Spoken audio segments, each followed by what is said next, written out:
Aujourd'hui, nous allons aborder un grand peintre maniériste de Venise, le Tintoret, de son vrai nom Jacopo Robusti. On l'a surnommé le Tintoret puisque son père était teinturier. Sa famille fréquentait la bourgeoisie de Venise et son père l'a poussé dans les arts. Il a tout fait pour qu'il entre à l'atelier du Titien. Il n'est pas resté bien longtemps avec le grand maître, on ne sait pas exactement pourquoi, peut-être une rivalité, Titien voyant cet élève comme un petit peu trop brillant. Toujours est-il que pendant toute sa vie, si le Tintoret a beaucoup admiré le Titien, lui, l'a toujours dénigré. Observons son tableau Saint-Marc sauvant l'esclave. C'est avec ce tableau que sa carrière a été véritablement lancée, mais aussi avec ce tableau qu'il a fait scandale. Sur ce tableau, nous voyons un homme au sol qui est en fait un esclave qui a voulu aller se recueillir sur les reliques de Saint-Marc. Mais son maître n'était pas d'accord, du coup, il l'a condamné à mort. Mais en essayant de lui crever les yeux, les clous se sont cassés.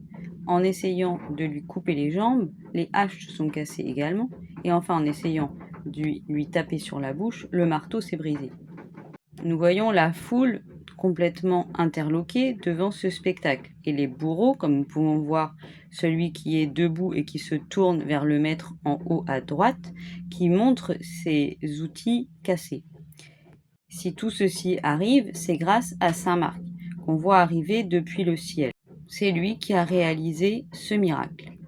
Si on observe ce tableau, on peut remarquer les couleurs extrêmement vives du maniérisme, mais également une signature du Tintoret. Comme nous avons vu, il a été baigné dans les pigments depuis qu'il était petit. Plusieurs points ont fait scandale à l'époque. Tout d'abord, la violence de la scène et le réalisme du corps du supplicié.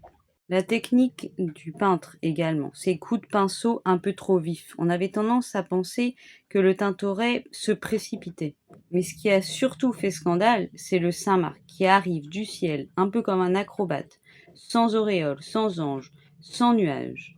Alors que d'ordinaire, les saints étaient dans une position plus calme. Nous remarquons l'idée de la force de Saint-Marc qui arrive comme un boulet de canon.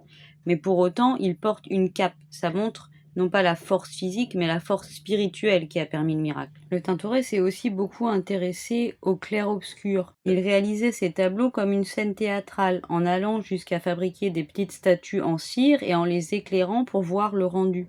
Tout paraît bouillonnant, comme le Tintoret pouvait l'être. Il était prêt à tout pour avoir des commandes, il peignait très vite. Il y a d'ailleurs beaucoup d'anecdotes à ce sujet. Il disait de lui qu'il dessinait comme Michel-Ange et utilisait les couleurs comme le Titien. Vous pouvez voir cette œuvre à la galerie de l'Académie de Venise. À demain!